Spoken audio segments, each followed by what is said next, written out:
జ్యోతిషాస్త్రరీత్యా ద్వాదశ రాశుల్లో 8వ రాశి అయినటువంటి వృశ్చిక రాశి మిత్రులారా, విశాఖ నక్షత్రం 4వ పాదం, అనురాధ నక్షత్రం 1, 2, 3, 4 పాదములు, జ్యేష్ఠ నక్షత్రం 1, 2, 3, 4 పాదాలకు జన్మించిన మీరు వృశ్చిక రాశి వారిగా పరిగణించబడుతున్నారు. ఈ నెల మీకు శుభాశుభ ఫలితాలు ఎలా ఉన్నాయంటే, తృతీయంలో రాహు, పంచమంలో శని, చతుర్థంలో రాహు, గోచార ప్రకారంగా షష్టమంలో శుక్రుడు, సప్తమంలో రవి బుధులు, అష్టమంలో గురువు, భాగ్యస్థానంలో కుజుడు, దశమంలో కేతు ఉన్నారు. దేవగురు బృహస్పతి అష్టమంలో ఉన్నందున ప్రతి విషయంలో కాస్త జాగ్రత్తగా ఉండండి అన్నారు, కానీ టైం బాగాలేదని ఎవరు చెప్పలేదు. మళ్ళీ దీన్ని వేరే రకంగా మీరు ఊహించుకోవాల్సిన అవసరం లేదు, కొంచెం జాగ్రత్తగా ఉండండి అన్నారు. అద్భుతమైనటువంటి జరుగుతున్నాయి. ఈ మాసంలో ప్రారంభం 3 వారాలు గత మాసంలో కంటే ఎక్కువ ఫలితాలు పొందుతారు. కోర్టు వివాదాలు తగవులు పరిష్కారం అవుతాయి. ఉద్యోగంలో అద్భుతమైనటువంటి మార్పులు చేర్పులు ఉంటాయి. నూతన బాధ్యతలు తీసుకుంటారు. నిరుద్యోగులకి సొంత ఊరిలోనే ఉద్యోగం లభించే అవకాశాలు ఉన్నాయి. అనుకున్న పనులు అనుకున్నట్టుగా పూర్తి చేస్తారు. ముఖ్యమైన ప్రయత్నాలు తప్పకుండా విజయవంతం అవుతాయి. ఆశించిన ధనాదాయం చేతికి వచ్చి గతంలో పెట్టిన పెట్టుబడులు లాభంగా ఉంటుందని కూడా చెప్పచ్చు.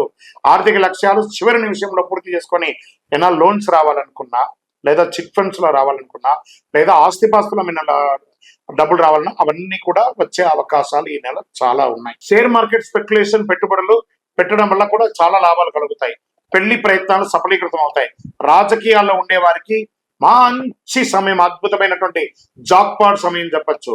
మాసాంతరంలో పెద్దలతో వాగ్వివాదాలు అయ్యే అవకాశం ఉన్నాయి. మాస ద్వితీయంలో 3వ వారంలో జాగ్రత్త. ప్రైవేటు ఉద్యోగులకి పనులు కాస్త మందకొడిగా ఉంటుంది. 23వ తారీఖు తదుపరి వేడుకలు, విందు వినోదాలకి దూరంగా ఉండడం మంచిది. ఖర్చులు విపరీతమైన అవకాశాలు ఉన్నాయి. చేతిలో కాస్త నిలువు కొంచెం తగ్గుతూ వస్తుంది. ముఖ్యంగా కుటుంబ సభ్యుల వలన కాస్త వ్యయం అధికంగా ఉంటుంది. విద్యార్థులకి మంచి సమయం. కోరుకున్న ఇన్స్టిట్యూషన్ లో ప్రవేశం పొందుతారు. పోటీ పరీక్షలు రాసే వారికి ఆశించ ఫలితపడతారు. విదేశాల్లో ఉన్న విద్యార్థులు చాలా బాగా ఉంటారు. ఆరోగ్యం బాగా ఉంటుంది.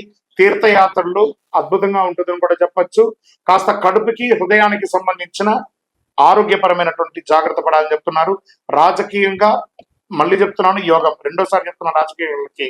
తర్వాత షేర్ మార్కెట్స్ కూడా బాగుంది చెప్పారు. మీడియా రంగం వారికి అయితే ఇది అద్భుతమైనటువంటి సమయం. స్పోర్ట్స్ వారికి, డాక్టర్స్, అడ్వకేట్స్, యొక్క సర్వీస్ సెక్టార్స్ ఉన్న వాళ్ళకి అందరికీ కూడాను చాలా అద్భుతం అని చెప్పచ్చు.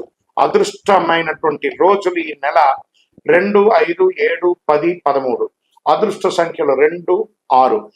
చంద్రాష్టమం జూన్ 24వ తారీఖున 11:45 రాత్రి నుండి 27వ తారీఖున 1:40 మిడ్ నైట్ ఆ సమయం వరకు చంద్రాష్టమం ఉంటుంది.